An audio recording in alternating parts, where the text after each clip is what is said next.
Alrighty, welcome back to Shut Up and Ball. I am Aaron Chow, accompanied by John Harris, as always, my co-host, and we're back to share our thoughts and reactions to the results of Week 6 in the NFL. So let's dive right into it because there are 15 games. Let's start off, obviously, with the Thursday night game. Kansas City Chiefs, they take care of business against the Denver Broncos, 19-8. Definitely not the cleanest scoreline here. I'll have to double check. Maybe this was a scoregami. It feels like it should be. Wouldn't be shocked if it isn't somehow. Nonetheless, what were your thoughts on this results? I mean, the tough part here was going into this game. It felt like if there was anything Denver could rely on, it was their offense, and then their offense was unfortunately the thing that failed them here. I mean, really. They had kind of almost nothing going for them in terms of the passing game outside of like that one freak Cortland Sutton one-handed grab in the end zone. But other than that, like Russell Wilson in the passing attack got almost nothing. Jerry Jeudy got 14 yards, and now there's all this drama because Steve Smith is calling him a bum and all this stuff going at him in the media. There's rumors he's going to get traded, which there were already rumors before the season that him and Sutton were going to get traded. So I don't know. The Denver offense is kind of in shambles. I was pretty disappointed personally that they didn't run the ball more because the game was never out of hand. And if you look at the stats, I mean, Javonte Williams was averaging over 5 a carry. Like, just feed the guy. I don't know.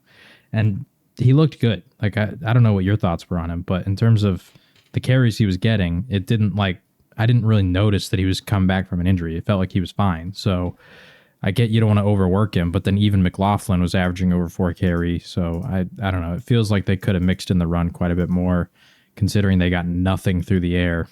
And that's on Sean Payton, and then obviously on Russell Wilson. And you know, all the social media posts about the Broncos this week that I've seen at least have been all about the amount of picks that they spent for those two.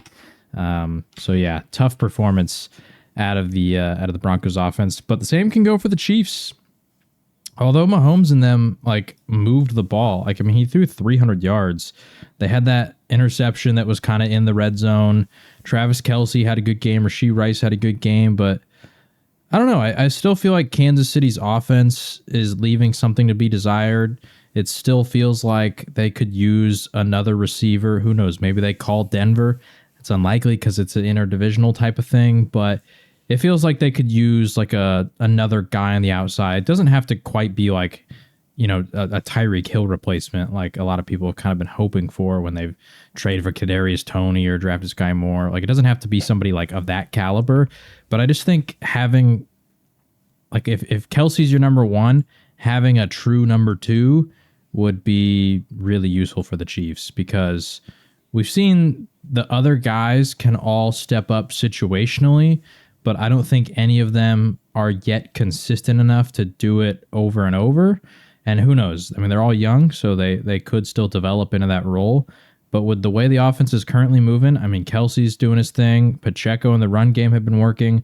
I think if you could add in like a true number two guy in the passing attack, the Chiefs would be back to being the Chiefs. But otherwise, I mean, their defense has been looking really good all year. And like I said, I don't have too much to complain about this game because although they only scored 19 points, they were moving the ball. It was just the turnover in the red zone that kind of makes the stats look a little not as good because they very easily could have came away with a touchdown there, and it wouldn't have been as bad. So, yeah. Also, they had a lot of penalties in this game, too. So, you know, if they cleaned that stuff up, they would have been pretty dominant. Yeah, as I was going to mention, yeah, penalties almost doubling Denver in both amount and yardage. So, yeah, like you mentioned, unforced errors doesn't help, you know, a offense that's still kind of figuring it out in regards to continuity. Yeah, and I'm with you. They're just missing right now. It feels like, especially the explosive element of their offense, right. The big playability, and that's why I kind of supposed to see Marquez Valdes-Scantling, but kind of just like you were saying, like he's more situational. It feels like okay, maybe you know every handful of weeks he'll be able to provide that for you. But yeah, you need in order to be a truly elite offense, you got to have consistency. So. Yeah, it's hard to envision right now what the trade market is, if there even will be a wide receiver available. that they could, go and grab. So it's likely that they may just have to try to manufacture other ways to generate big plays. Or I will say I like their Kansas City's patience with the run game. You mentioned, I'm with you. I wish Denver was more patient, but Kansas City, past few weeks, while their offense has, kind of been quote unquote struggling or, struggling to their standards, I like that they've been leaning on Pacheco, just being patient with the run game, and then Witzel having a few plays off of the run game can kind of kickstart their offense and at times, or get some crucial first downs and such. So, I mean, that's all you can ask for sometimes in regards to these Thursday games. We always mention that they're weird. You just gotta get out with a W, and that's what Kansas City did. And Denver, I really don't know what the easy fix is, but they mentioned on the broadcast, I mean, kudos to their defense for, doing the old bend, don't break, forcing field goals instead of, touchdowns, giving their offense a chance. Just unfortunate that today was or Thursday, was just a poor day in the office for their offense, seemingly, because you mentioned Williams, I do agree, looked good, and McLaughlin too. Jaleel McLaughlin's kind of been a little bit of a spark plug for them in these kind of quote dark times of their offense. So they aren't really dark. You could the worst offense. You could be the Steelers offense, but nonetheless, great win by the Chiefs, and kudos to them because they barely covered, even though we didn't pick them. But we picks wise, we did not have a great week. It was not a shining week for John and myself. But it did kind of feel like one of those weeks though, where there was a lot of tough ones to pick, and when you're picking against the spread, it can work for you. You can just be unfortunate, and we'll definitely see that as we go through this week. But let's go over to the Sunday game, starting with London. It was the Baltimore Ravens. They beat the Tennessee Titans 24-16.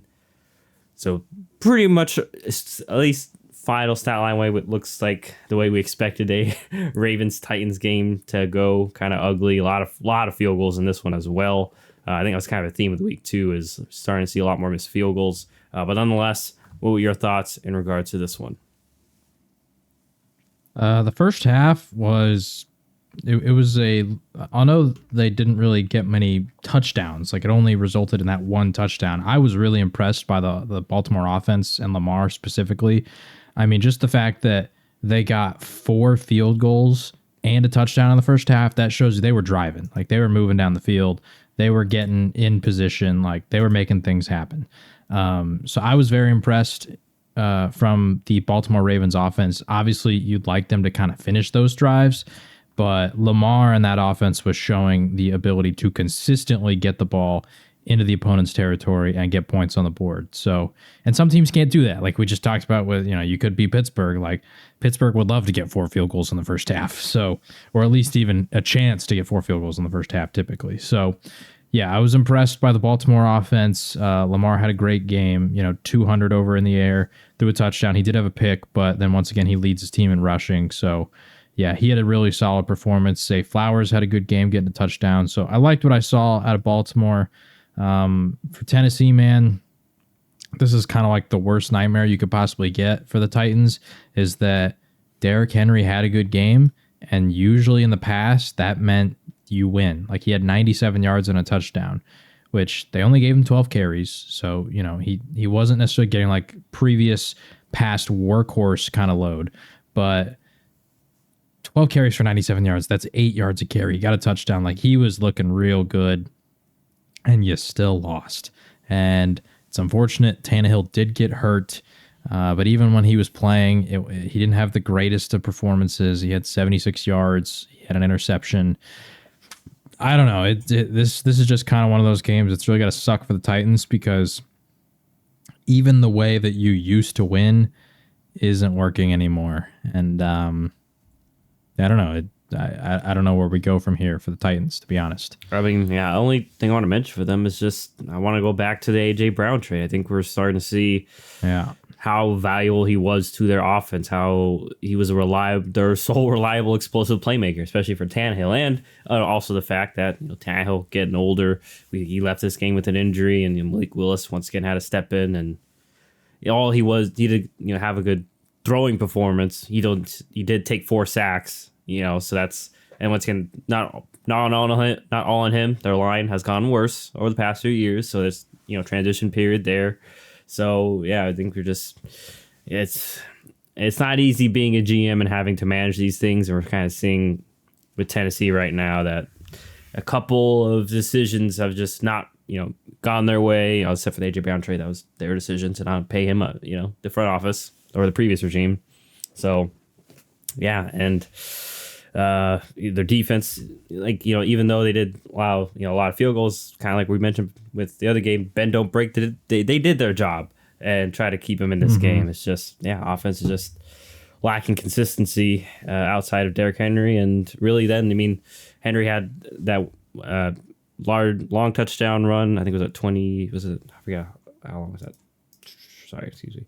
It was 15 yards, but then it had a 60-yard run as well that he almost could have broken to the house, but got caught. And once again, maybe a couple of years ago, Derrick Henry houses that, and it's a whole different score, maybe situation towards the end. But yeah, nonetheless, Tennessee, unfortunately, just seems like kind of running out of their magic, and just it's hard to win the way they used to win without being as talented as they used to be and as polished as they used to be.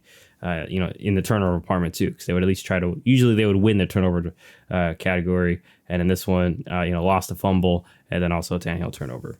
So tough one for the Titans. They fall 2-4. Ravens go to 4-2. Let's go over to the noon game, starting with the Commanders getting back on track, beating the Atlanta Falcons 24-16, heading Desmond Ridder his first home loss of his pro career, and he had that crazy streak he had going back through college, and he definitely did not have a game to remember. But what were your thoughts in regards to this result?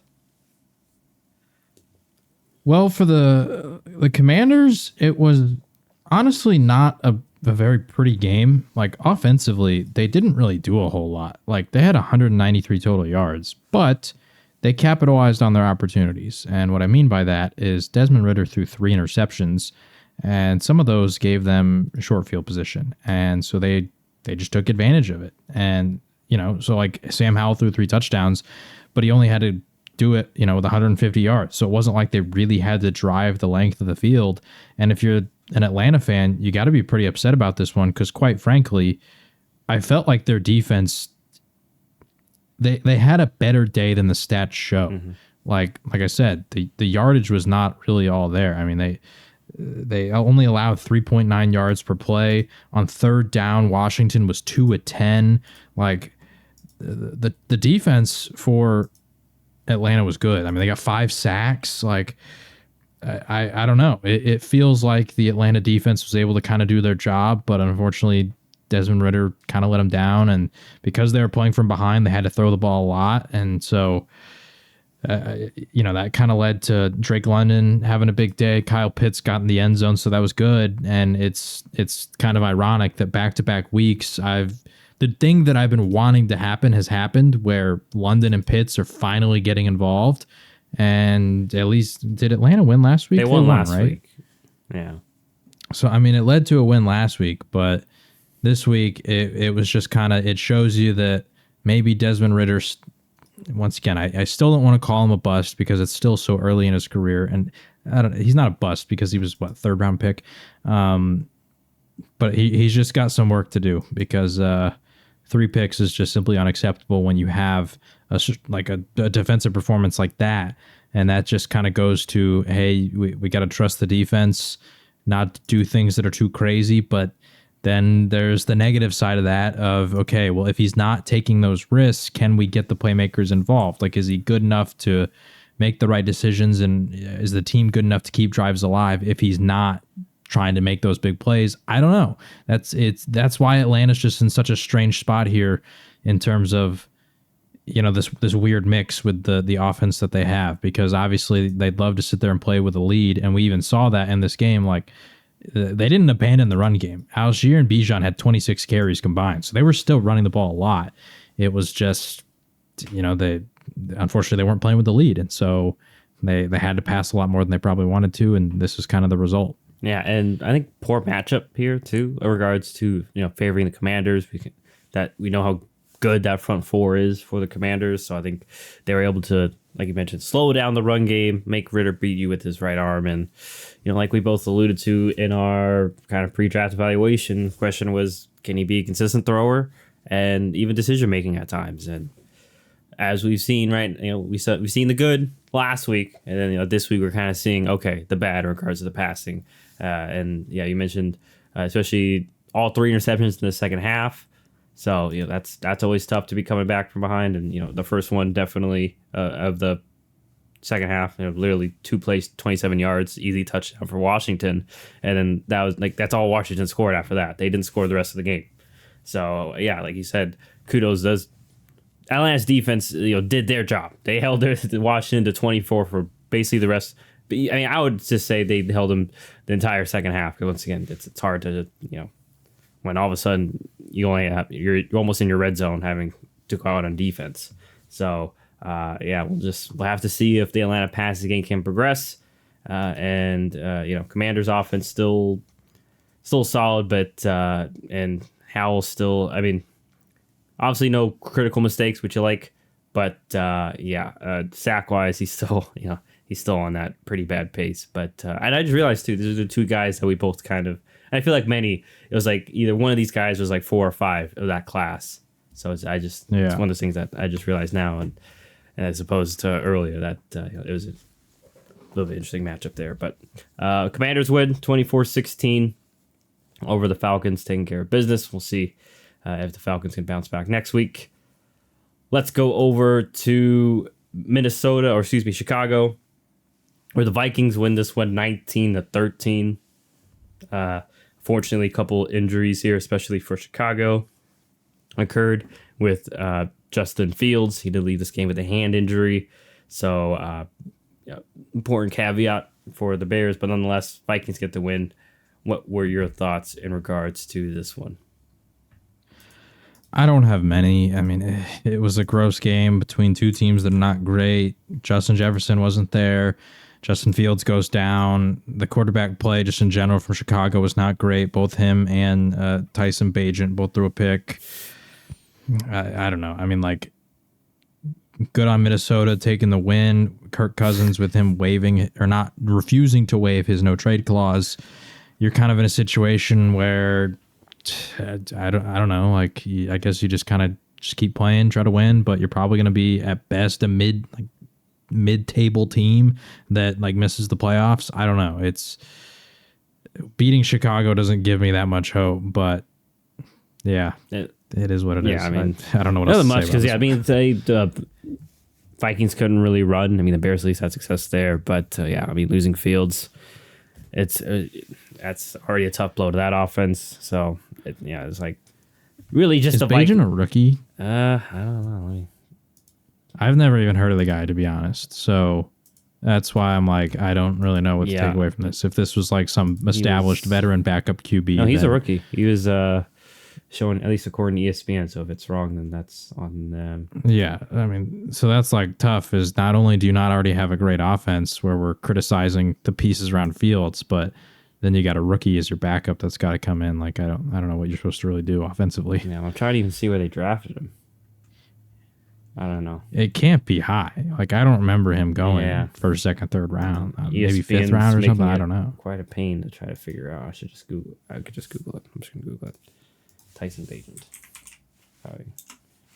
Which I'm surprised that he's the backup. I don't. Maybe he's better than I'm expecting. Like I said, I've never heard of the guy, so I don't want to sit here and trash him. But usually when you got a young quarterback, that's why undrafted. Yeah, usually when you have a backup quarterback like Fields who's young like that, they try to get a veteran, that can kind of help him. And I don't know, that just kind of surprises me that that's the backup they have. Yeah. So not the we've had some questions in regards to what that, especially the offensive staff has done, with the offense, to start the year. So it's not shocking that's your backup. So, yeah. But nonetheless, like we mentioned, Vikings, they take care of business.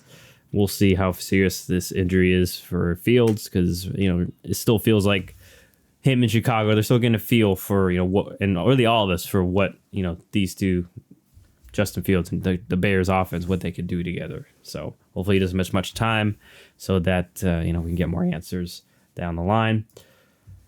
Next up, though, let's go to Cincinnati, where the Bengals, they took care of business at home. Their bounce back continues as they beat the Seahawks 17-13. So it was a defensive showdown. What were your thoughts in regards to this one? Well, we're talking about Seattle, Cincinnati, right? Correct. Yeah. So, I mean, DK Metcalf got hurt at some point in this game, and then I think he came back. But it was just kind of a bad day for their entire passing attack. Like, DK had a lot of targets, and it didn't really convert into much. They were able to run the ball, but not efficiently at all. Like, I mean, Walker averaging 3.3 yards per carry. Charbonnet, I mean, he had 2 carries, but he got 5 yards. So they just weren't able to do much on the ground, which led to them having to pass a lot. And on the other side, it was kind of a similar story, but Cincinnati kind of held the lead at least. Like, it was just another game. Like, this week felt like there was a lot of games where neither offense was really able to do much, and it just kind of came down to Cincinnati took a little bit more advantage of the opportunities they had, and the other team shot themselves in the foot more. And this, we talk about the turnover battle a lot, and now that I feel like teams kind of know who they are, like, we've reached the point where it's unlikely that a majority of the teams are really going to make that much of an improvement from what they currently are. Like, there might be 1 or 2 that are 2-4 or something at this point and will make the playoffs. But for the most part, we kind of know who everybody is. And in that kind of situation, the coaches also, like, who your opponent is, what you need to do to beat them. There's not a lot of surprises that are going to be out there. It's just who can execute better. And like we just talked about the Commanders and Falcons game, this is another similar one where it's a tight game, and ultimately the team who won the turnover battle and was able to convert their red zone opportunities into touchdowns was the one that won. And I know that's just like everybody talks about that. It's just such a simple aspect of football, but it's just what it is. Like the Seahawks, they turned it over twice. Cincinnati only turned it over once. Seattle had 2 more penalties for 21 more yards worth of penalties versus, Cincinnati. Cincinnati allowed less sacks. They got 2 touchdowns to, Seattle's 1. So it just came down to all those little small things add up. They win the game, even though they had less first downs, even though they were worse on third down efficiency, all these kind of things that Cincinnati was worse at. They did the things that matter the most, which is they didn't shoot themselves in the foot nearly as much, and they put the ball in the end zone when they got the chance. So, yeah, good win for Cincinnati. It's still not pretty.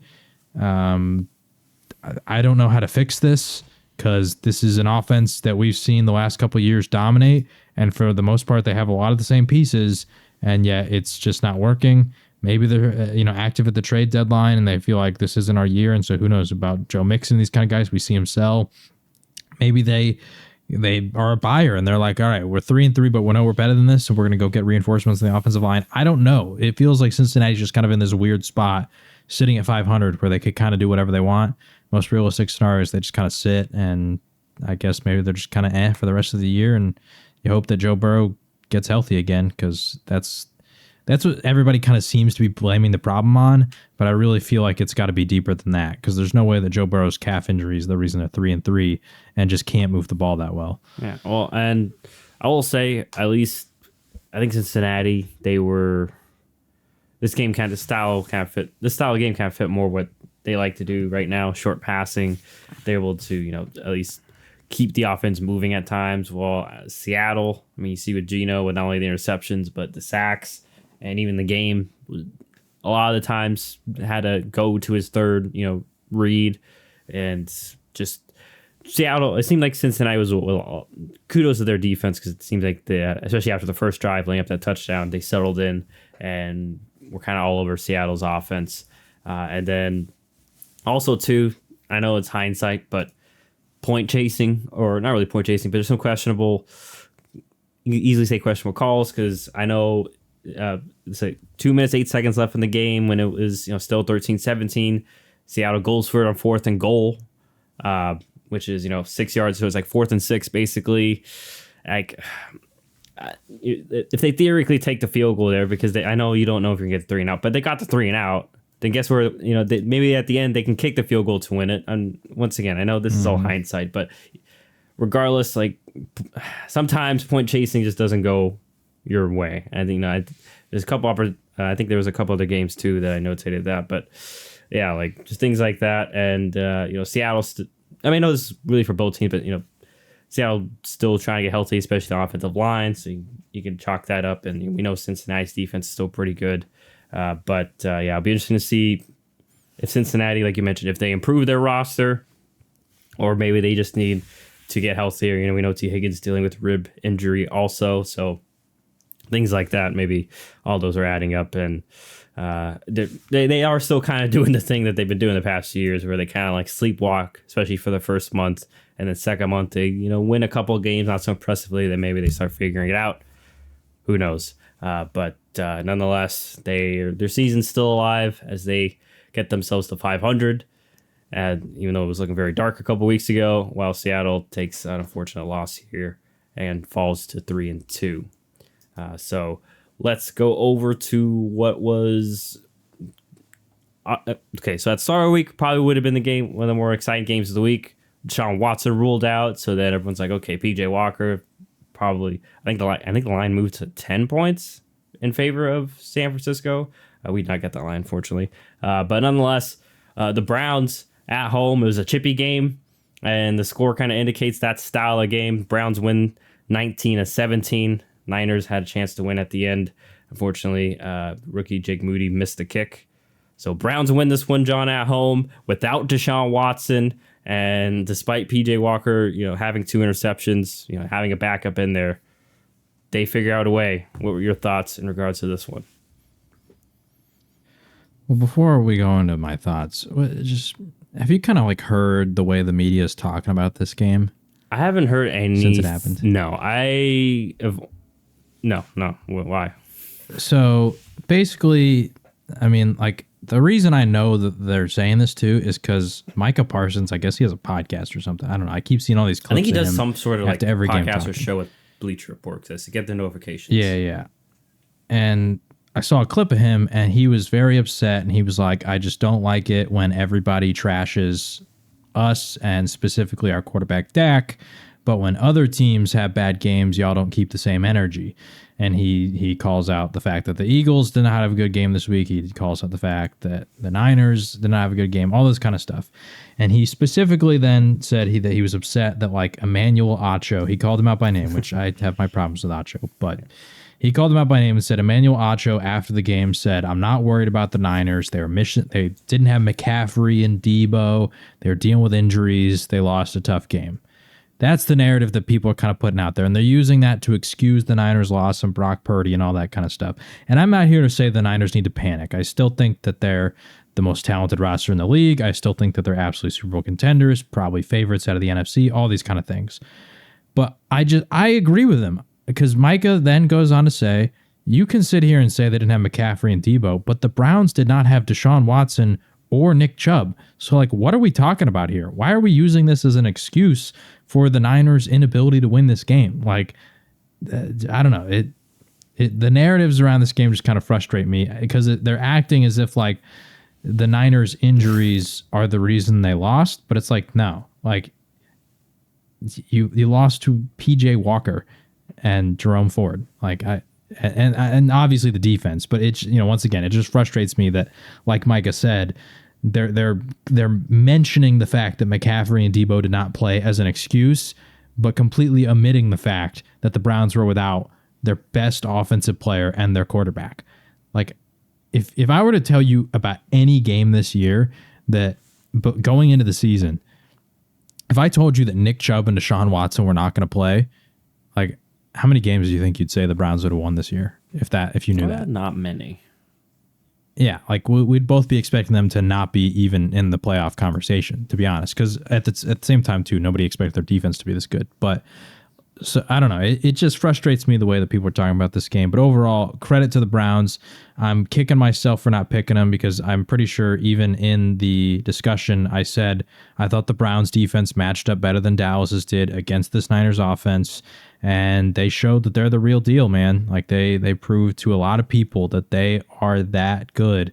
And this Browns defense can be what potentially pushes this team into the playoff mix because when they lost Chubb, I kind of thought the season was done. And yet, I think Jerome Ford has filled in nicely. I mean, against a Niners defense, having 17 carries for 84 yards is a hell of a game. Like, he had a great game. Kareem Hunt was back. He wasn't nearly as good, but he did get a touchdown. And I mean, after missing the start of the season because he wasn't on a team, I thought he had a solid performance. It was a good game from the Browns. Obviously, PJ Walker throws 2 interceptions. You don't love that, but their defense was able to keep him in it, ensure that those mistakes didn't really hurt him. And for the most part, when PJ Walker had, I don't know when the last time he started a game was. Was it with Had to be with Carolina, right? Carolina. Last year, probably the Hail Mary DJ Moore game, probably, or the week after. One of those two. So yeah. I mean, it's been a while since I played a game, and new team too. Like I said, although new team, all these kind of things. Although it wasn't the prettiest of games, they got the win. And with the backups, specifically the fact that also he's not. I guess he's considered the third stringer because DTR was the guy who they pegged last week to be the one to go, or not last week, 2 weeks ago because they had the bye week, but. So I guess he's technically the third stringer. And when you're a backup or a third stringer on short notice and your starter is going to miss a week or two, I really don't care how you perform. Just get the win. That's all the team needs. You can have an ugly game. You can have a bad game. As long as you just don't do enough to lose your team the game and you win, that's all the backup is supposed to do. Now, when you're the starter, things are a little different, right? I mean, obviously the end result, all you want to do is win, but you got to be contributing to the wins, where the backup is just the result is all that really matters. And for the Browns, they did what they were supposed to do. And credit to that coaching staff, because I've been critical of Kevin Stefanski and the staff for a while. And without Nick Chubb, without Deshaun Watson, they found a way to win this game, and I thought it was pretty impressive. Yeah. I mean, you mentioned their defense, people kind of sleeping on them, and this is an example of a team we've been saying, like we talk about, like Washington. Some of these teams, like, man, you have all this talent, the past few years, and their defense was kind of mid, and now we're seeing, okay, now with their new Jim Schwartz, bringing him in, he's done good things, making them more creative, and they've added more size, to kind of well-rounding their defense, doing some creative things. So kudos to them on that. But also, I think people forget too, like, this is also in regards to the whole Browns, just that they're a pretty talented team too. We know the offensive line's good, like still relatively really good. And that's probably a very good reason why they still had success in the ground game.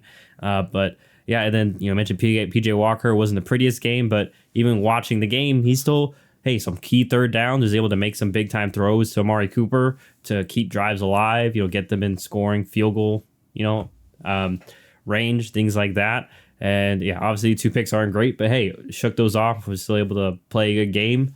And then even though I'm with you once again, I'm glad I don't pay attention much to the media, because I would have watching this game, I would not have been hitting afterwards. I would not be hitting the panic button if I was any sort of Niners fan or just as an objective person, because it was not the best game from Brock Purdy. And I think, this was what we've been you and I have been alluding to. Like, yes, Brock Purdy's good. He's going to execute most of the plays, but, it can't when it's an even stat, when you're playing the elite, and okay, some of the Shanahan, specials or game plan specific things don't work, or inclement weather, just kind of these scrappy games. Can you find ways to keep the offense moving, or you make plays on your own? We kind of saw with this game. Yeah, he obviously struggled to do so, which, hey, that's the reason why he's probably picked in the 7th round. But he's still really good. I'm not trying to, sit here and say you need to move to Darnold or whatever. And yeah, like, sky's not falling. They'll be fine. They still have a really good roster all around. And like I said, like, they had opportunity to win. I think they missed 2 field goals to their kicker too. Like that one at the end, obviously, to win. I think one earlier in the game. So hey, I mean, Niners win 2019 and they go 6-0. We're all sitting here going, man, great, so great performance by Cleveland, and no one's panicking about the Niners. Like, oh, okay, it's Browns, tough, ugly game. So yeah, I am very encouraged by the Browns, like you mentioned, because also just last thing offensively too, helping their backup quarterback, getting some jet sweeps involved, like Marquise Goodwin, Elijah Moore, getting just finding a way to get them a couple of touches, see if they can contribute, maybe help overcome the deficit of not having Deshaun Watson, back out there. So, yeah, impressive win by the Browns. Let's see if obviously consistency is a huge thing, especially for them the past 2 years. We know they have talent. It's just can they be consistent and then get into the dance at the end of the day. So we'll see. For the Niners, like we said, we're sure they're going to shake this off. The sky is not falling. So yeah, I agree, but I do want to address the Brock Purdy apologists who have been calling him the MVP and elite and all these kind of things. Like Micah Parsons said, just keep the same energy, because when Dak was I'm not saying Dak was having an MVP level year. He was just having an okay year doing his thing. Then he plays the Niners, and it was a pretty abysmal game. All of a sudden, everybody's saying he's terrible. They got to trade him, all this kind of crap. And with Brock Purdy, it's, he put his team in position to win the game. The guy didn't even have 100 yards until the last drive. Yeah. And for the record, he threw a slant to Brandon Ayuk that went for 30 yards. Ayuk break a bunch of tackles. So it's not like it was a slant. It was like a slant. Ayuk should have been tackled probably for 8-9 yards, and Ayuk himself made a play. Yeah, he made a play. And also, for the record, everybody's talking about, the Ayuk and them dropped some passes late in the game. Yeah, the drops came after Brock Purdy threw a pass directly in Greg Newsome's chest that he dropped. That should have been an interception. So I just want everyone who was saying that Brock Purdy's the MVP, why would your MVP have a game in which realistically he only eclipsed 100 yards at the end of the fourth quarter? And I don't know. Once again, it stems back to, he didn't have McCaffrey and Debo. He had one of the best offensive lines in the league. He has George Kittle, and he's got Brandon Ayuk and Jawan Jennings. And the defense is doing their job on the other side. They got you the ball twice with interceptions. If that's the MVP, he's got to do better. And once again, I'm not saying that this is to trash Brock Purdy, but I'm just saying all the expectations and the stuff that they have placed on this man after not even a full season of his career as a starter. He started 6 games last year before the playoffs, and now this is another 6 games. Let's calm down there, because quite frankly, if the 1 week he doesn't have the Avengers as his offense, all of a sudden he can't move the ball. Yeah, that's not the MVP. Let's calm down. Yeah, and once again, he's still a good quarterback. Yeah. He can still execute, but come on, let's be realistic here. I think the statement that he said, the fact that he did not have 100 yards going into that final drive, and yet still 17-19, and his team was still in it, that kind of says it all. How good the Niners are. Once again, not to take away from what Purdy can do, but once again, hey, it helps when you have superstars and a great team around you. Yeah, like I said, I can't even think of. You probably have to go back to the 80s or 90s, or maybe there's a 2000s game. That's where you found a quarterback in that position, especially where they had that kind of stat line, and then it's just that's wild. But honestly, I think that was true, because I remember at some point I was sitting there, he was at 90, 80 yards, because I have him in the league. So big win for the Cleveland Browns, and let's move on to the Houston game, where the Texans win 20-13 over the New Orleans Saints. How do you feel about this one? And also, by the way, CJ Stroud threw his first interception. Sorry, because I wanted to mention this. He did throw his first interception, but is it considered a turnover if you literally got the ball right back? Because they also, I don't know if you saw that, threw the interception, and then the defender, they forced the fumble and got the ball back literally basically at the same line of scrimmage we were before. So that was funny. So, yes, he threw his first pick. They still get their win. Your thoughts? Well, the funny part is I said they were going to lose this game, and I said at some point he's got to throw his first interception, right? And the Saints defense is tough, and I bet it happens. And then he does it, but then like you said, they just yoink the ball right back. Overall, the Texans offense was iffy on the day, which I thought was going to happen anyway. The Saints are a good defense. Let's give them their credit. Stroud and them weren't able to move the ball as effectively as they really wanted to. But on the other side, I mean, we got to give the credit to the Texans defense, because I don't know. Once again, like, this is just another game where, just like the Bengals game, just like the Commanders game, when you look at the stats, the Saints had the better day, and yet they lost the game. They had 430 total yards to 297 by the Texans. They had more first downs. They were, basically the same in terms of third down efficiency, all these kind of things, right? But the difference is the Texans, they didn't go for it on fourth down. They punted it when they needed to where the Saints had 2 fourth down conversions that they failed. Then the Saints had 4 more penalties for like 50 more penalty yards, and they turned the ball over one more time. So it's like I said, when you get these kind of games, and coincidentally, when you look at the spreads, like, these were some of the close games. Cincinnati, Seattle was -2.5. Atlanta, Washington -2.5. New Orleans, Houston -1.5. So these are the games that Vegas thinks like these are kind of even teams, and the team who just doesn't screw up more is the one who's been winning in the 3 games that we're talking about. So yeah, good on Houston, and that goes to show, like, sometimes not turning it over is all you really got to do. Just take advantage of the few opportunities you get, and when you need to.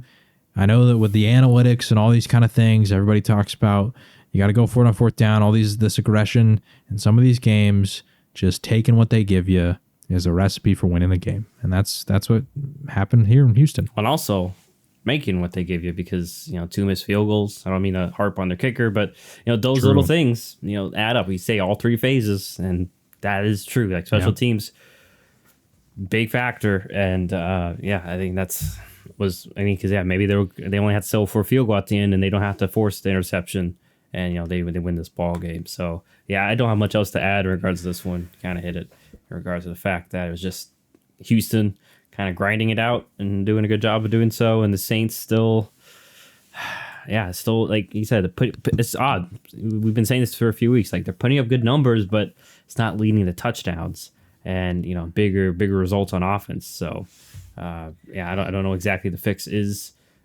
for the Saints. Hopefully they get that figured out going forward. But for the Texans, good win for them.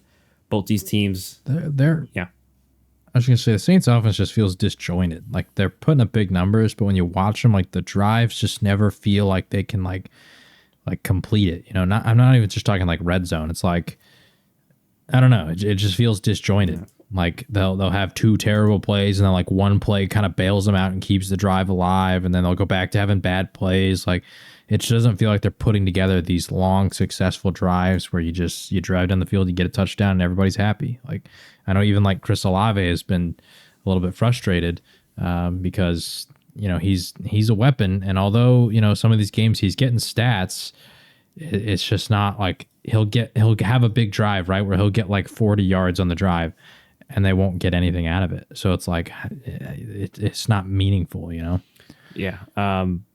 So I want to mention like red zone too. Just their only touchdown wasn't even it's kind of a 30-yard touchdown to Rashid Shaheed. So maybe that is something that they need. The offense, offensive staff and such need to look into, is finding more ways to score in that short yard situation, or converting most of the red zone opportunities. So we'll see how both teams progress going forward. Both 3-3. So now let's go to the AFC South, where this game was pretty convincing as the Jaguars beat the Colts 37-20. Obviously, with Gardner Minshew at the helm for the Colts. Jaguars win this one, obviously. ETN 2 touchdowns. What were your thoughts here in regards to this one? I mean, the Jaguars looked good. They didn't really have to do a whole lot because the Minshew interceptions gave him some good field position, and then boom, they would just hand it off to ETN, and he would like take it to the house. Yeah. So, you really didn't have to do a whole lot on that side of the ball. It was good to see Brenton Strange, the rookie tight end, get involved because he's basically done nothing all year, but they finally started to work him in. I don't think his role will really increase in the offense over the year. Like, I think this is probably going to be one of the best games he gets, but still nice to see because I think they took him like the third round or something. So there's that. But other than that, yeah, I mean, it's tough for the Colts. Like, you weren't able to run the ball effectively. I did think maybe they could have tried to commit to the run a little bit more, but Jacksonville got out to a pretty big lead in the second quarter, and so you were kind of playing from behind, and it got even worse in the third quarter. So just like as the game went on, you just had to keep throwing more and more. And it's just kind of hindsight of like, all right, you should have tried to establish the run game a little bit better to begin the game. But even when you look at the stats, like Moss and Taylor both combined, they ran it 15 times and neither averaged better than 3 yards a carry. So they just wasn't much there. Yeah, they combined for 40. So that's tough too. Yeah. Like inefficiency. Yeah, I mean, you mentioned Minshew, just the critical mistakes. I mean, literally is that it was a 7-3, you know, Jacksonville scores, kicks the ball off, and then pretty quick interception, and then literally, like you said, next play. Yeah. So all of a sudden, in the span of technically, you know, game time, 16 seconds, Jacksonville scores 14 points, Indianapolis offense trots out, and oh man, it's 14-3, and then, you know, it didn't do much later in the quarter, 21-3, and then, yeah, the Colts obviously missing Anthony Richardson, the factor he brings, you know, with his mobility and such, and it sucks because I mean, they may, as of right now, it's looking like he may miss the rest of the season. So it'd be interesting to see. And maybe this will be a team. You know, we mentioned Jonathan Taylor, obviously, but hey, who knows if some of their other pieces may be available on the trade block, you know, in a few weeks. Maybe, you know. Maybe Michael Pittman. Yeah. I don't know what his contract situation is, but I assume it's coming up pretty soon where they're going to have to decide if they want to pay him. We'll see how he plays next week. But I mean, don't be shocked if a team grabs Minshew just for, you know, hey, we need a good backup. You know, reliable back. I know this isn't a great game for his resume, but, you know, he still has other games and, you know, he still shows that, at least with his reading the field and solid throwing ability, that he can fill in. And we've seen it, you know, multiple times, even this year, where he's come in and filled in admirably. But this one, not one he wants to include on his resume for applications. But yeah, good one for the Jaguars, taking care of business against a division rival. Let's go over to another team that took care of business, although it looked like at first it was going to be an interesting one. But the Miami Dolphins, they beat the Carolina Panthers 42-21. Battle of the Alabama quarterbacks. I forget. I was about to say Heisman, but I forgot. Did two ever win a Heisman? I'm not sure. No, he lost to Kyler. Ah, yeah, Kyler. Okay, so one Heisman quarterback and one non-Heisman Alabama quarterback. Nonetheless, Dolphins win here 42-21. Your thoughts here, John? Honestly, Carolina's offense had a better day than I expected. Like you said, there was kind of a point here where it felt like, oh, wait, hold on, Carolina, because they started this game 14-0. But then Miami went and scored 28 unanswered. So, yeah, like Miami turned it on eventually. But Carolina's offense, I mean, they kind of did their thing during little spurts. It was good to see that Bryce Young didn't have any turnovers overall in the day. The Panthers did not turn the ball over. But it was just kind of unfortunate that, if they had a better defense, like maybe this is a game they come out and win, because offensively they did pretty solid. It was just on the other side of the ball, you allow 42 points. That's just kind of tough. And yeah, I mean, for Carolina, we expected it, right? Nobody thinks that Carolina is going to go out there and do a lot. So them having a good game is encouraging. The one thing that does stand out to me is Chuba Hubbard. He had a solid game, and he's been having a couple solid games in a row here. And is Miles Sanders hurt? Yes. Like, why? Okay, I was wondering why he wasn't playing. But he wasn't having some great performances, and maybe he was trying to play through an injury or something. But okay, that makes more sense, because I was like, man, he's like completely absent from the scoreboard, and I felt like I didn't notice him last week either. So that makes sense. But yeah, Carolina, they're 0-6. Although this was an encouraging game, trade deadline approaching, we've already seen some of their names in the past years, like Brian Burns, like who's the Jeremy Chin, their safety. Or Jeremy Chin, but the defensive tackle, Derek Brown. We've seen some of these kind of guys get thrown around in trade rumors year after year, and you got to wonder if they're going to pull the trigger because, like I said, defense just overall as a unit isn't great, and so you have these stars that are going to want money either soon or, in Brian Burns' case, I think he's already got paid, right? Yeah. So are you willing to commit to these guys right now, or do you think that you should move on and maybe make something happen? So I'm interested to see those kind of guys because I feel like those three names specifically could be moved here at the deadline to some teams that are looking to compete. I know that I've already seen like Philadelphia get tossed around for Jeremy Chin's name because they need some safety help, and I've seen some different teams like that. So Carolina is definitely an interesting team at the deadline for sure.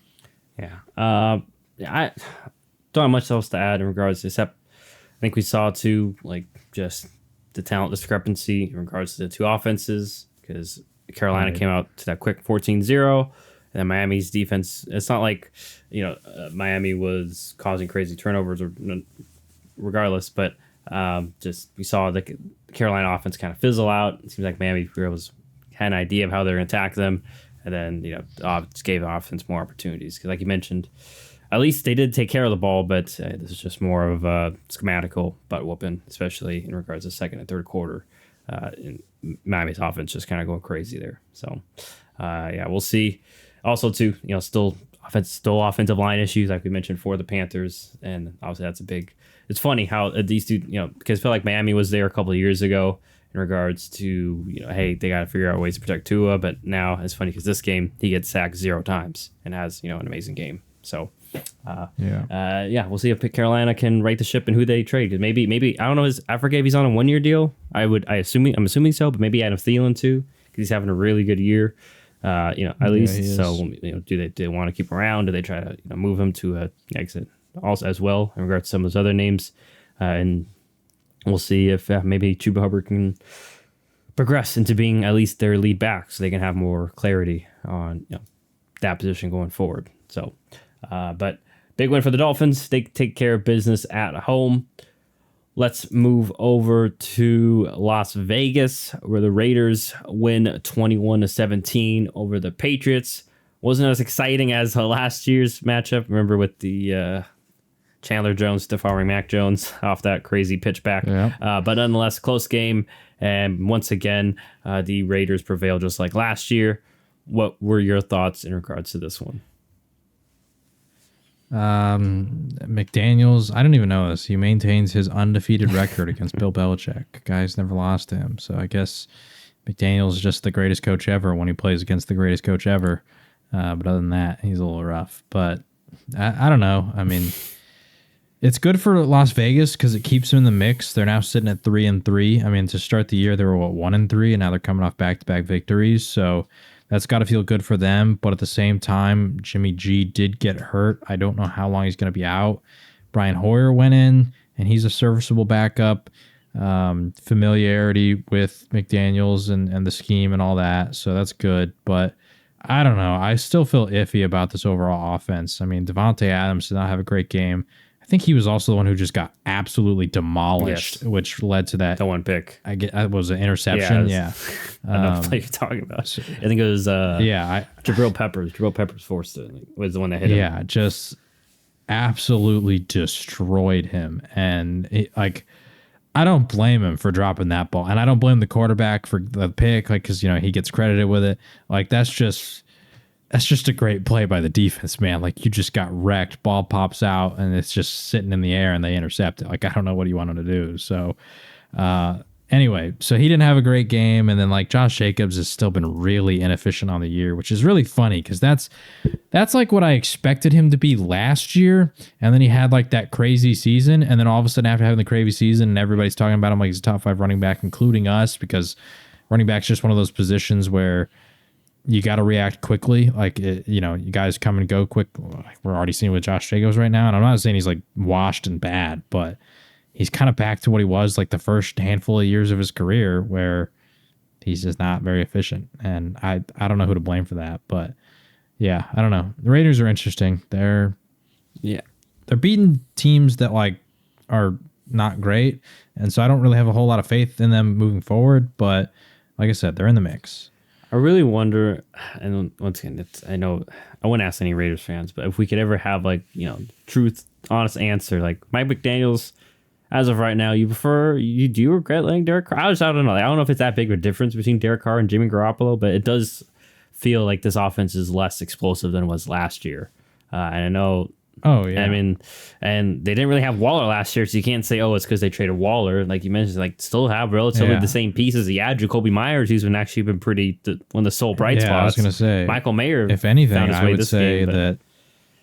Yeah, like adding Myers feels like the passing attack got an upgrade. Yeah, and then Michael Mayer got involved in this game, so I guess that is good. But yeah, like it's very interesting to see, I guess, what their path, obviously how the season plays out for them and what their path will be. Because Raiders, I've been with you, like they're still uninspiring, although they are 3-3. It's like I feel like many outside of the fandom, Las Vegas Raider fandom, are not counting them to make the playoffs or be in the discussion in December and January. But the weird part for the Raiders too is like if they were like 1-5 right now, they'd probably be like talking about trading Devontae Adams, right? I would assume so. But because they're 3-3, you're kind of in the mix. Yeah. So I don't think they will, because you got what 2 weeks to make that decision, because it's still week 8, right? I think so, yeah. So, but I mean, when you look at their schedule, they've lost to the Steelers, Bills, and Chargers. Should probably beat the Steelers. The teams, They could be 4-2. That's crazy. Sorry. Yeah, they could be.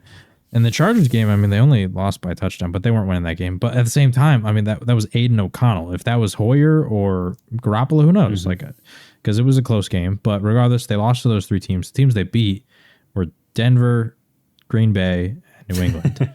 And so, Also not very inspiring in regards to... yeah, like those 3 teams don't necessarily feel like great playoff teams. And like, I don't know. It just feels like, especially with the schedule moving forward, right? They haven't even played Kansas City yet. They got to play them twice. They got to play the Chargers again, who already beat them. They have to play the Lions later down the road. They have to play the Dolphins later down the road. Like, they got to play the Jets, who have not been an easy team. And we just saw what they did to Philly. Like, we'll talk about that game later. But I don't know. Like, they have some games here that they should win. They play Chicago next week. They played the Giants, but even the Giants have been somewhat competitive. Like, we'll talk about them in a little bit. But I don't know. The schedule just doesn't feel like a cakewalk. And if I'm the GM looking at the schedule, just quite frankly, Lions are a loss, Dolphins is a loss, Chiefs is 2 losses, Chargers, I think they lose again.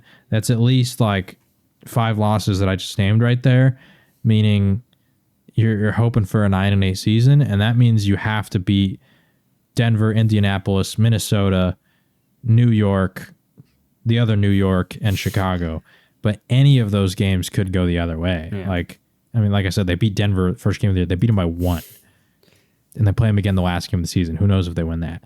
Indianapolis, like, this is the second to last game of the year. Maybe they're just running all over the place by that point. When they play the Vikings, Justin Jefferson's going to be back. That's the game in December.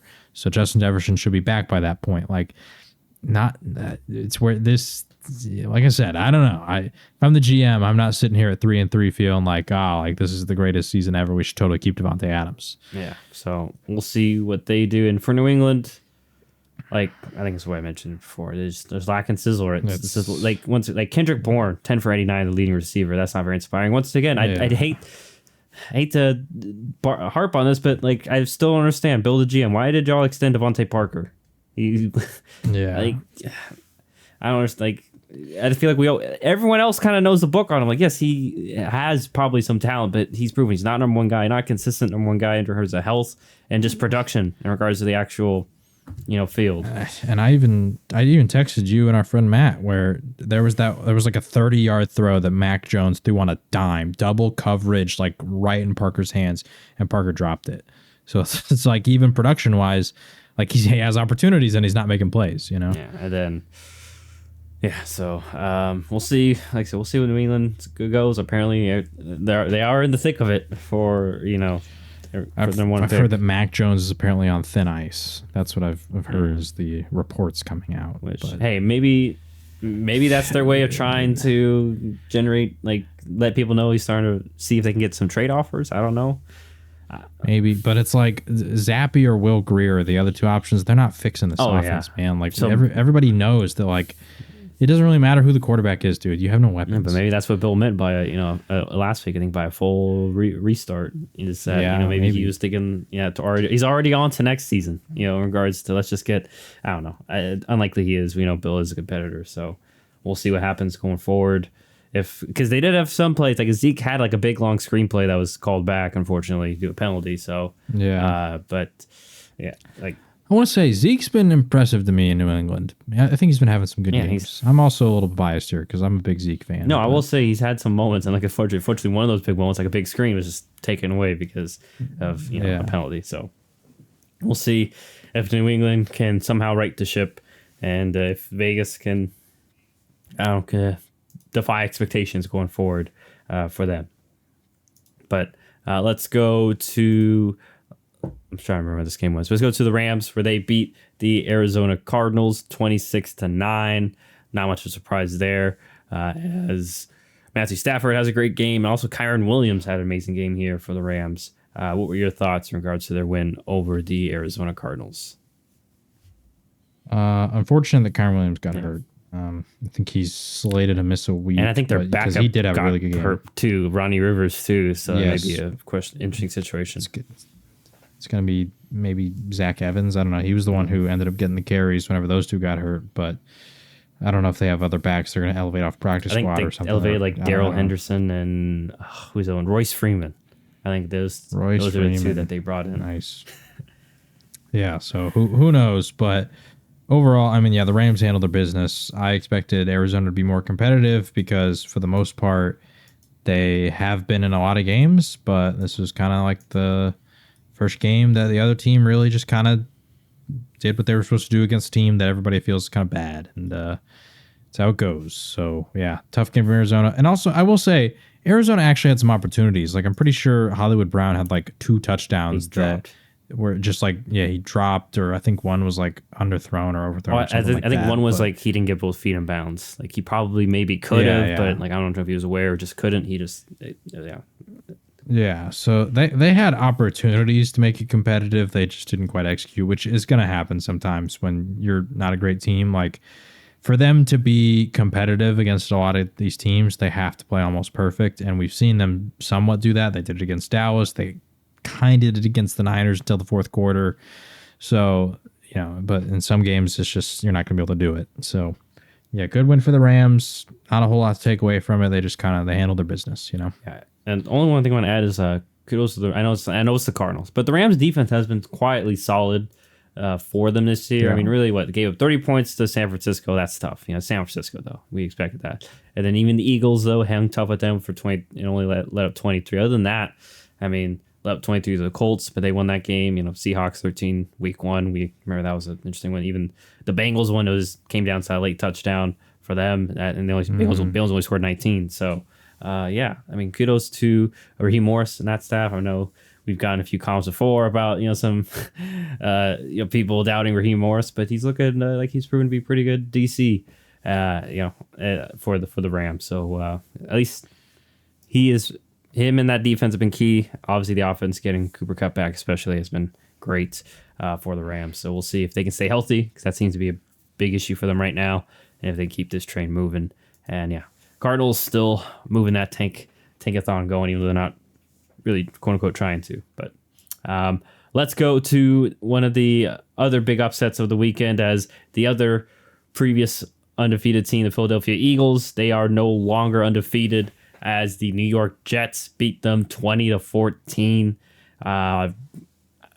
What were your thoughts here? Because I know you were you're hitting us up. I was on the road, so I couldn't watch this game live, but I did see some of your comments in the group chat afterwards. I'll say this. Unlike the Niners, with the Niners, there was a lot of things. And, I had my critiques of that game, but quite simply, I thought that the Browns really just had a hell of a game, and, they just weren't able to kind of execute. But for the Eagles, honestly, it was a matter of time. Like, they've been winning off of their talent, but the offense this year just doesn't feel quite the same. And we've kind of mentioned that over the course of like these last few weeks. Like, they just haven't quite had the same spark that they did last year.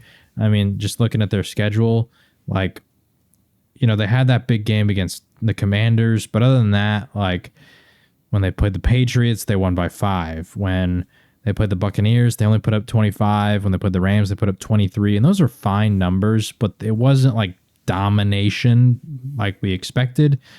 And so I felt like it was a matter of time until they kind of had a bad game. And Jalen Hurts did not have a great performance. Shout out to the Jets, but once again, I'm in my hater arc, so I'm just gonna let it fly. Keep the same energy, man. They did not have Sauce Gardner, DJ Reed, no Sauce, or I think there was a third corner too. I'm pretty sure they had 3 corners that were out this game. Specifically, though, Sauce and DJ Reed. They're 2 starting outside corners, and Sauce being arguably the best corner in the league. And Jalen Hurts threw 3 interceptions. He did not have a good game. He missed some throws, and quite frankly, I thought it looked like rookie year Jalen Hurts, where his decision making was not great. It was not on point. Yes, they had some big plays, but for the most part, they couldn't really sustain drives. And this is what happened. I don't know. It felt like with the Niners and the Eagles, both of them faced a team that could match their physicality. Like we talked about, like, for the example, when the Niners played Dallas over the years, we always kind of mentioned that the Niners can kind of do what they want on the line of scrimmage. Like, they win the physical battle. The Jets and the Browns front sevens, and even their offensive lines, the Jets offensive line wasn't amazing, but like they did their job when it mattered. Like Breece Hall getting that touchdown late, like they opened up the holes when it mattered. And so I would say those teams won the physical battles. And I mean, most notably, you can see that in DeAndre Swift, 10 carries, 18 yards. Like, they could not run the ball at all.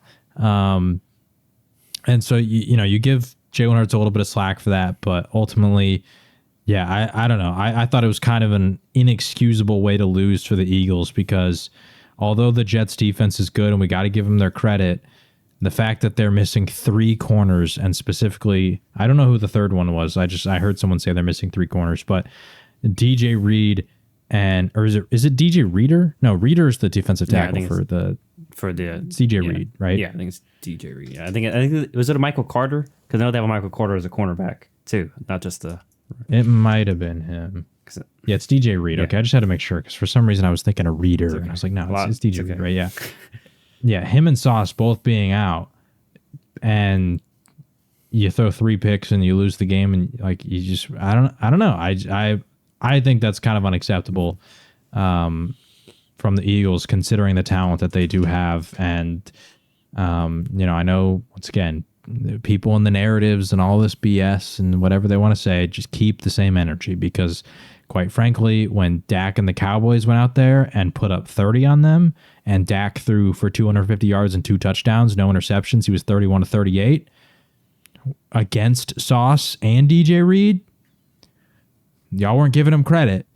And if people aren't going to go out there and shred Jalen Hurts, and once again, I'm not saying that Jalen Hurts is bad, and I'm not saying that the Eagles are a terrible team and they're not going to go to the Super Bowl, blah, blah, blah, all these kind of things. Like, the Eagles are a great team. If anything, this is just, once again, a wake-up call, and they're probably going to be back, and they're going to just destroy their opponent, whoever they play next week. Well, they play Miami, so I don't know if they're going to destroy them. Maybe this is a look-ahead game. Maybe they, I'm just saying, that's what they're going to excuse. Maybe they say they looked ahead. Weren't focusing on the Jets, but I don't know. Overall, at the end of the day, I just want to say that keep the same energy, because I think this was an embarrassing loss from Philadelphia, personally. Credit to New York. They did what they were supposed to do, but the Eagles are the far more talented team. Both the Eagles and Niners are losing to backup quarterbacks. They're missing key players. I mean, Sauce and Nick Chubb are not playing. Like, that's just crazy. And you lose to these kind of teams, and I'm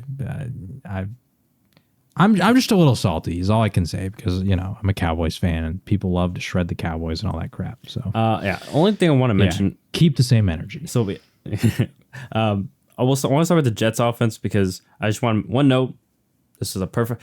I would give Zach Wilson, in regards to game manager, this is finally a game where I could say, as a whole, did an amazing job game managing.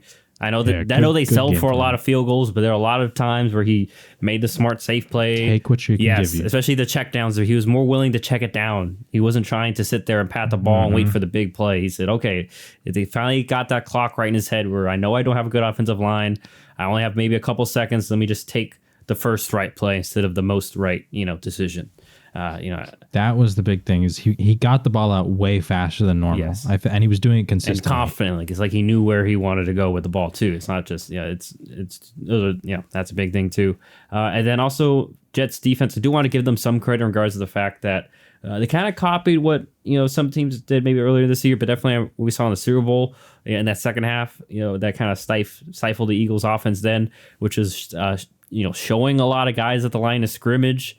And then just mixing it up in that regard. So they'll show a lot. Hey, and early in the game, they blitzed, do some creative. But then especially late in the game, in key situations, they kind of knew that, especially, I think they had an idea, depending on, maybe the call or that Jalen Hurts made or whatever. But they had an idea that they knew when they showed those numbers, they were going to check to a pass play, the Eagles offense, and they were ready for that because then they were dropping out into the right areas and just making life tough. So kudos to them in regards to that. And they're, like I said, especially without Sauce Gardner and DJ Reed. So that's huge. And that can be great for their defense going forward if they can keep doing things like that. But and also I mentioned it earlier for the Browns, finding ways. Jets offense, getting Xavier Gibson, that electric kick returner they have, getting him a Jets just one, but still, and then just finding different ways to get Garrett Wilson the ball. And then, we mentioned the patience by Zach Wilson and just willingness to check it to Breece Hall. And hey, we saw a couple of those 5-6 yard checkdowns turn into, maybe 10-11 because Breece Hall's so great and, he breaks the tackle. So just giving your playmakers a chance, to do something more with the ball. Great to see from the Jets. But Eagles, like I said, this could be a concern going forward. I'm just saying, I'm with you. Yes, they're going to be a playoff team, but what may limit them is in the playoffs, teams start, taking from games like this in Kansas City and in the Super Bowl last year and seeing that, okay, they're not great at, audibling into the correct play or things like that. So, And I do want to add too, first off, on the Eagles thing of, we talked about they're playing Miami next week. The schedule is tough for Philadelphia. Over the next handful of games, I'll read them off in order. They play Miami, then they play the Commanders, and the Commanders, they lost to them they almost beat the Eagles. They lost to them by 3 points in overtime. So it's not like you can overlook the Commanders. The Commanders also were the team that beat Philadelphia last year, the first team that beat them. So they're the weakest of the teams that I'm about to name, but I have to say that because they were competitive. Anyway, so you play Miami, you play the Commanders, then you play Dallas, Kansas City, Buffalo, San Francisco, Dallas again, Seattle. Then you play the Giants, Cardinals, Giants to end the year. But it won't happen, but there's a possibility that they could lose every single game I just named. They won't lose every single game. They're too talented of a team. They're going to win some of those games, but all of those teams are good, that's tough. And also I mentioned Seattle too. I wouldn't say they're quite necessarily in that conversation with all those other teams, but it's in Seattle in December. So it's a tough environment to be in. And you're coming off a stretch where, once again, you just played Miami, Washington, Dallas, Kansas City, Buffalo, San Francisco, Dallas. That is a tough stretch of games where if they have these struggles, things are not going to be, it's not going to be easy for them. Meanwhile, for the Jets, I don't know. Did you see the comments Robert Saleh made about the quarterbacks? I think he's mentioned all that they've made all the quarterbacks not look good, right? That they played. Yeah, he said that they embarrassed every quarterback they played. He said we've played a gauntlet of quarterbacks. And we've embarrassed every single one we've played. First off, you didn't embarrass Dak. Like I said earlier, guy was 31 of 38, 250 yards, 2 touchdowns. That's all I'm going to say. I'm going to say. That said, just kind of I don't know. I wouldn't poke the bear, Robert. Okay, you'll beat Philly, but I don't know. If you want to make the playoffs, the only reason I'm saying this, they still got to play the Chargers, the Bills, the Dolphins twice. They got to play the Browns. They still have some very good offenses with some very capable quarterbacks ahead. That I wouldn't poke the bear and give them any more bulletin board material, because the way that you guys have to win games is the way that you beat Philly. You're not going to go out there and compete against a shootout, right? And so I wouldn't go poke Josh Allen and then him have like 5 touchdowns the next time you play. Let's just take your win, be humble about it, and then at the end of the year, if you make the playoffs, you can talk your talk. But this early in the season with the quarterbacks you still got to play, I don't know if I would start. Those are fighting words. Is all I'm saying. Especially Miami. I mean, Miami, especially with the whole Denver deal. They took some of that personally. We saw what they did. Not say they'll put 70 up on them. Yeah. But like you mentioned, like some of these teams, they love their bowls and board material. So. Yeah, and I imagine Josh Allen's upset considering the last time that they played week 1 and he threw a couple, or was it 3 interceptions? Yeah. So he's not going to be happy. He's going to want revenge. Like, that's all I'm saying is you're playing some very, very good quarterbacks. The Chargers might be desperate because you play them not this week but the next week, and if they lose again this upcoming week, they could be in a desperate spot, and maybe Justin Herbert just kind of goes crazy. I don't know. That's just maybe don't poke the bear. Yeah. So we'll see. If the Jets can keep building on this momentum they found as of recently, and for the Eagles, we both expect this, although, revealing loss could just be a bump in the road for now. But yeah, you mentioned we'll see as they have the gauntlet that John had just mentioned coming up. So let's go over to an NFC battle between the Lions and the Buccaneers as the Lions win 20-6, going to 5-1. This Lions team might be for real, John. What are your thoughts in regards to this game? I mean, good win from the Lions. They were one of my big bets on the week, so I expected this from them.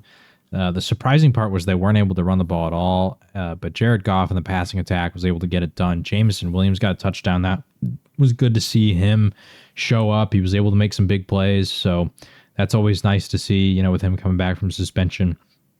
And overall, they were kind of able to get it done, to where on the other side, Tampa, they missed their opportunities. They had multiple opportunities with both Godwin and Mike Evans that could have resulted in touchdowns, and Baker Mayfield just wasn't quite as accurate as you'd want him to be, but that's kind of what you get out of Baker Mayfield. So, yeah, I don't know. I mean, to me, it felt like the Lions kind of handled their business. That said, are they the real deal? I don't know. I'm seeing people already put them as like a top 3 team in the NFL, and the only thing I'm going to add to that is I do think they could be. I'm not saying they're not, right? But on the schedule so far, they did beat the Chiefs week 1. I'll give them that. But other than Chris that, Jones, they played Kelsey that game. It's an important asterisk. No Chris Jones, no Kelsey. That is true, because with Chris Jones and Kelsey, the Chiefs are undefeated. With those two, they have not lost a game yet. And also, once again, it's week 1, so maybe you catch them off guard. You had a whole off season to prepare for this game, and it means more to you than it does to them because they're the defending champions.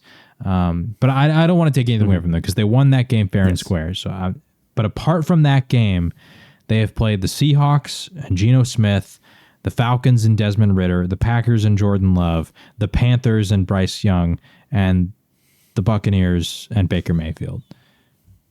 The best quarterback there is Geno Smith. Like, that's not the most inspiring quarterbacks you've had to face. That's not the most inspiring offenses. I mean, like, Panthers, this was the Packers without Bakhtiari and Aaron Jones and all those things, and I don't think Christian Watson was back for that game either. It was the Panthers. I mean, come on, it's the Buccaneers, like Baker. It's the Falcons.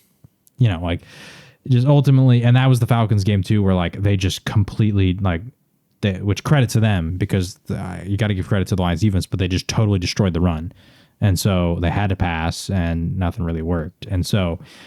I'm just saying that to say over the next handful of weeks, they have to play Lamar Jackson this upcoming week. And then in 2 weeks from now, or well, not 2 weeks from now, 3 weeks from technically now, they play the Chargers and Justin Herbert. So they're going to have to play 2 of the best teams, 2 of the toughest quarterbacks. They're going to have to play remaining on their schedule. And so could they be for real? Maybe. But I'm going to wait and see after those 2 games before I'm willing to give them that credit, because they just haven't had a tough schedule as of yet. Yeah, I think the biggest thing for me is especially an elite offense. Like an offense we really got to see them against a 49ers or because even those 2 offenses, the Chargers and Ravens, aren't elite. We elite schematic or talent wise as a whole offenses too. It's just more like you mentioned their quarterbacks, which is still a challenge in itself. But here's the crazy part about their schedule: they play the Ravens, the Chargers, and the Cowboys. Other than that, they play the Denver Broncos, the Bears, the Bears twice, the Vikings twice, and the Packers again, the Raiders, and the Saints. I don't know. Like, I mean, the Saints defense could make that a fun game, but realistically, they're going to be favored in almost every single one of those games, except for I think the Ravens are currently favored because they're at home. Yeah. I don't know about the Chargers game. I assume Detroit will be favored in that one, but it is in Los Angeles, and then the Dallas game's in Dallas. So they have the three best teams they play are on the road. So that'll be the true test. But like you're saying, they haven't played like a San Francisco or a Buffalo or those kind of teams, and they're not going to. Yeah. So until maybe the playoffs. yeah. So we have, like, it may be a good or bad thing that they don't see one there. But yeah. In regards to Detroit, I think we're seeing, like we mentioned, just their offense. They have their identity. It wasn't a great run day, but they're able to hit them with, now we see, like you mentioned, with Jameson Williams with some bombs there, and also find other ways to get Amon-Ra St. Brown also in the short to intermediate game. And then it was Sam Laporta's poorest game probably in the office, and he still was pretty solid and contributing. And just regardless, they find other ways to get all these guys involved. So kudos to them in their offense. Ben Johnson, he might be a guy that, like we mentioned before, he was technically in that head coaching kind of conversation, but decided to stay last year. Who knows if there's a harder push for him this year? He might be a Dallas Cowboy in a year. That's all I'm saying. I'm sure you'd like that, but and then for, like we mentioned, for Tampa, like, just not. It's offense obviously has potential. It's the NFL, but like you mentioned, just not buttoned up and polished. And once again, you can only play people in front of you, and kudos to the Lions defense. It has been better this year too. That's been, like, I'm not going to take that away from them. They have been better than last year, which isn't that hard to do, but nonetheless they did it.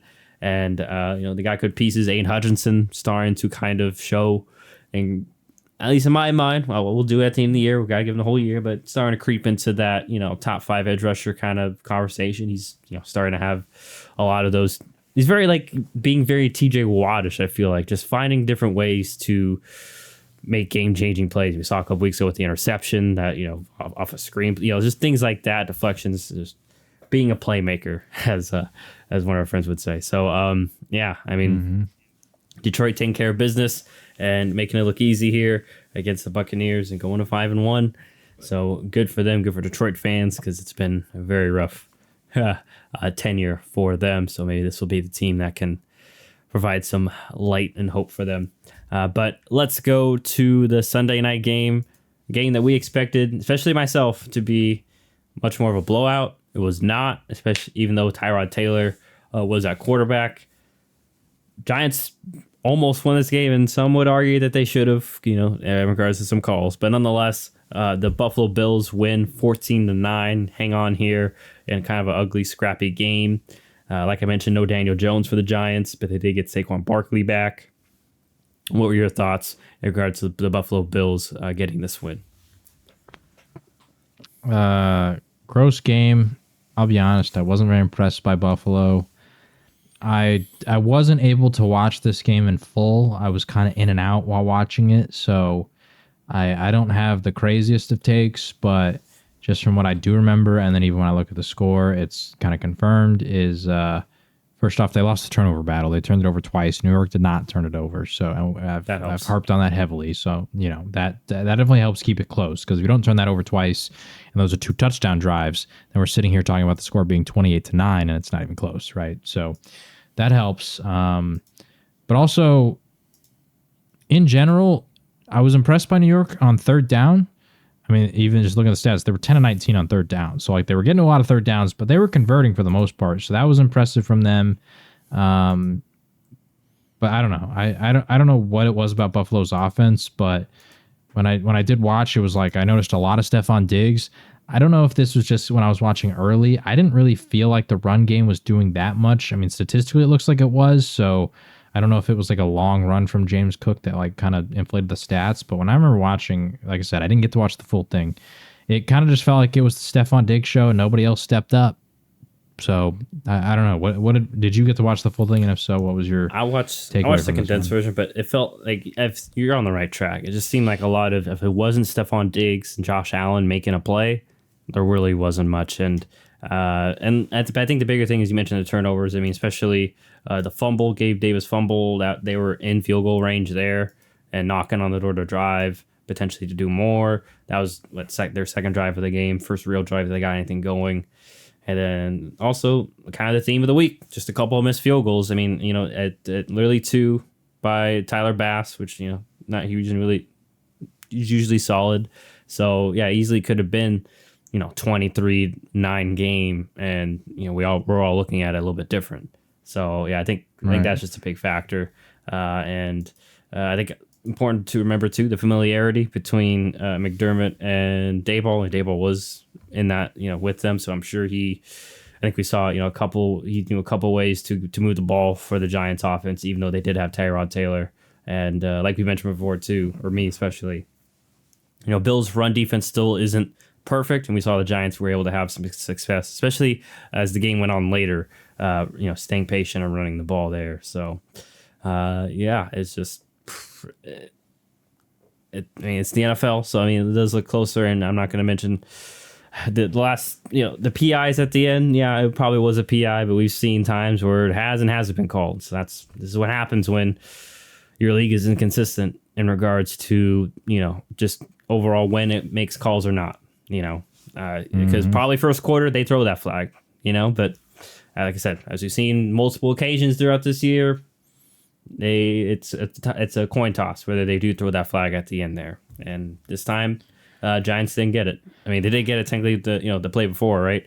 But they didn't get it the second time, so that's unfortunate. Yeah, and you got to remember too, they're playing in Buffalo, which I don't want to say that refs are influenced by the crowd at all, but I think it's impossible to not say it influences you a little bit. It might make you a little scared maybe to throw a consecutive defensive pass interference call. You know what I mean? Exactly. Yeah, and hey, so maybe if that's in New York, they throw it. That's all I'm saying. I don't know. Yeah, so we'll see. And I guess apparently the pictures of like the was mission control, whatever it is, like where they review all the calls, whatever, was not great. It was just like a bunch of people, looked like a bunch of dudes just in a random office or something. Not a great look, but nonetheless, Bills get the win here and take care of business. And like we said, especially in regards to some of these other teams, they avoid upset. And sometimes that's all you got to do is just take care of business, whether it's pretty or not. So Bills win 14-9 over the Giants.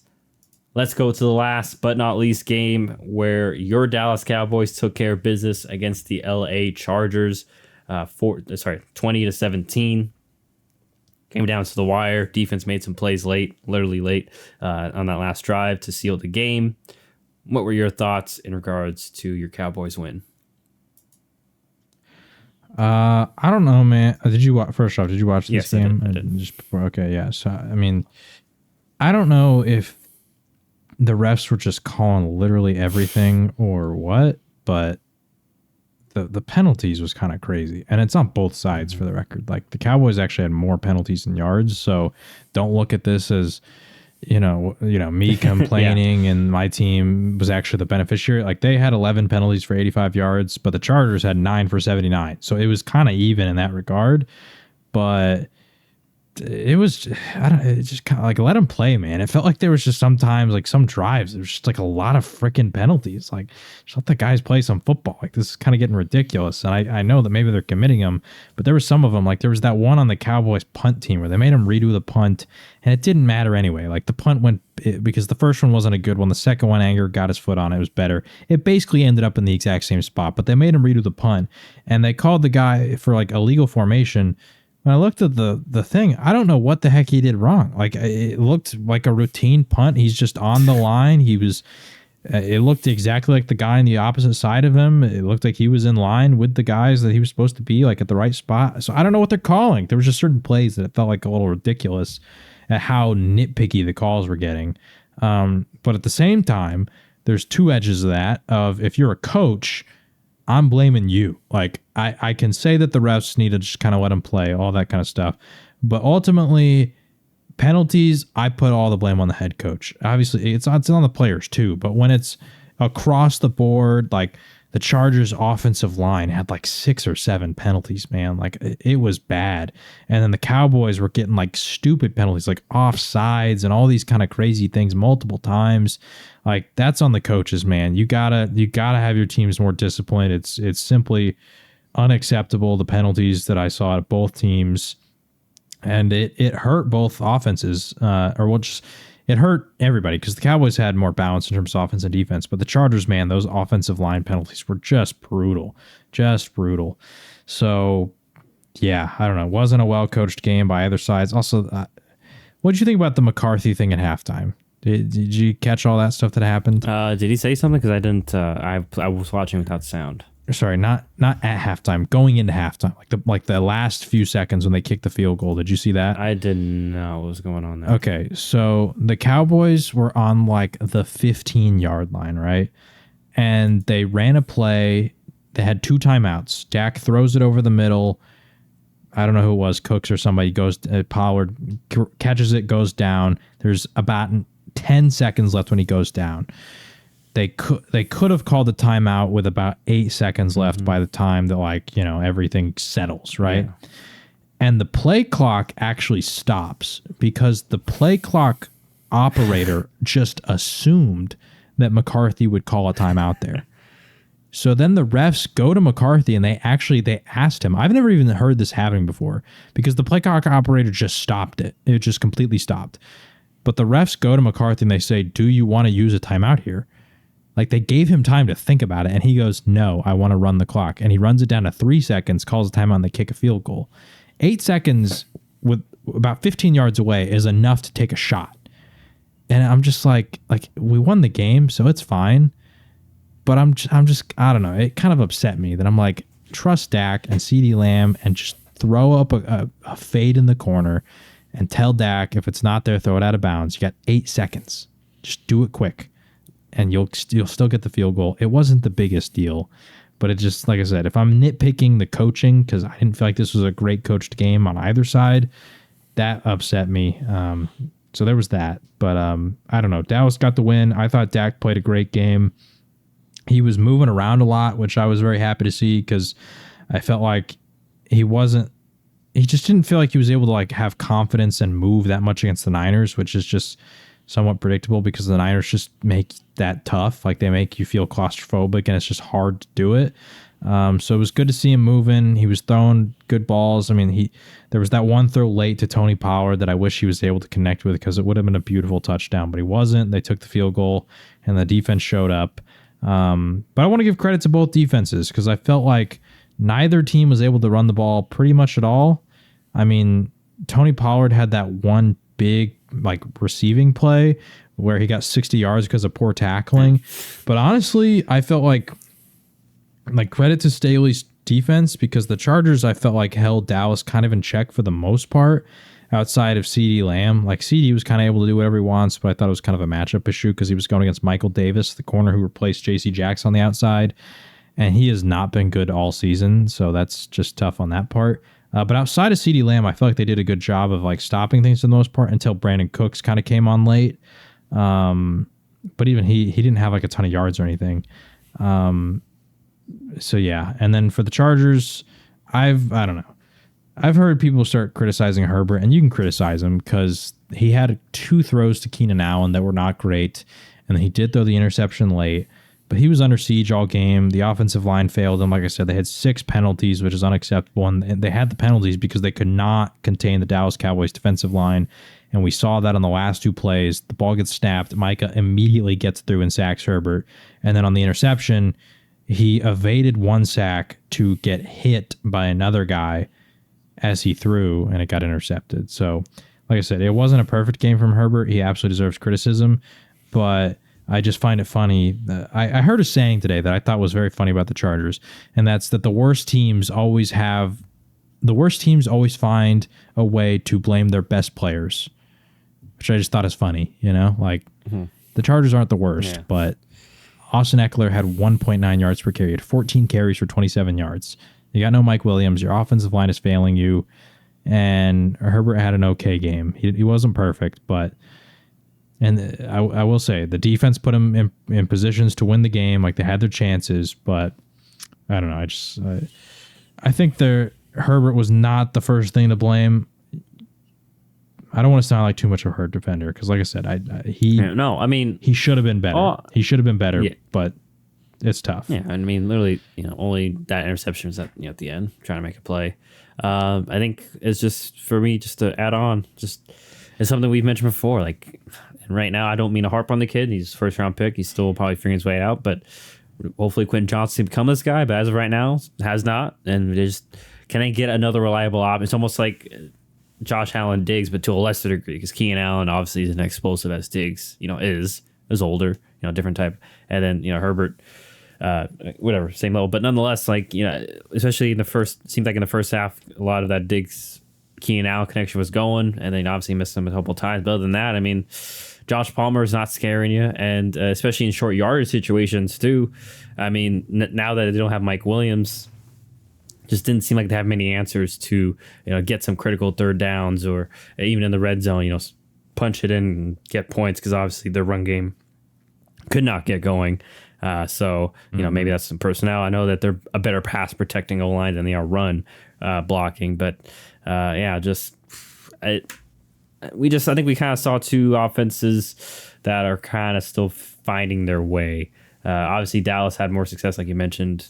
Obviously the formula for the most part seemed to be feed CeeDee Lamb. But even then, like you mentioned, I did like, once again, just getting other guys involved. Brandon Cooks, here's a jet sweep, and then he gets kind of going in the passing game too, as well. And then obviously Dak loves Michael Gallup, because I don't know, I forget, but I did not realize Michael Gallup was targeted 10 times. No, yeah, he was throwing it like crazy to Gallup, and I don't know why, because it was not working. But like you mentioned, you saw Dak be more willing to improvise, and then obviously get Tony Pollard, a couple opportunities in the passing game, even though he wasn't having a great game on the ground. Had a pretty good game, contributed in the receiving game, and eventually we've had criticism of this Chargers defense. It still was a good performance, but you saw, especially with that one play you mentioned, like rally and tackle people, play to the whistle, and they kind of just that was a slop. I'm not crediting the defender that missed a tackle, but hey, if I'm that guy, it's like I would be like, hey guys, like where's my help? You know what I mean?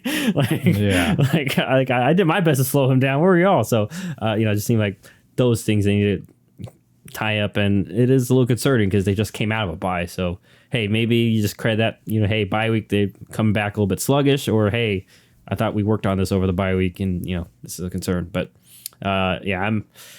we kind of know who the Chargers are as of right now. They just kind of are these teams that it feels like they're always going to be in close games, just because of they always find a way to kind of shoot themselves in the foot, it seems like. So and I will say too, my critiques of Kellen Moore have, if you've listened to the podcast, you've known them. And I felt like Kellen just had another game that I had seen far too many times, which is the scripted stuff to start the game was great.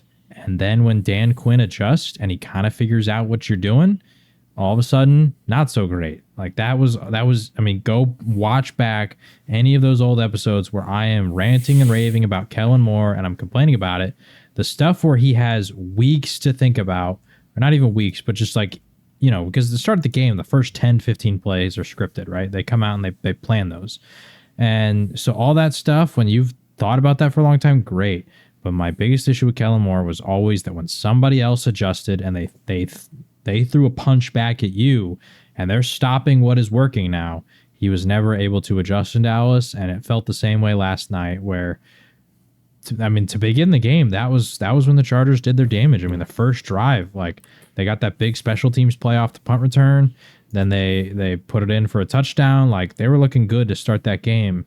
And I mean, they finally got the touchdown late, but outside of that one touchdown drive, I didn't really see Kellen Moore bust out anything that really worried me. And like I said, there were, Herbert could have been better. There were some plays that he missed.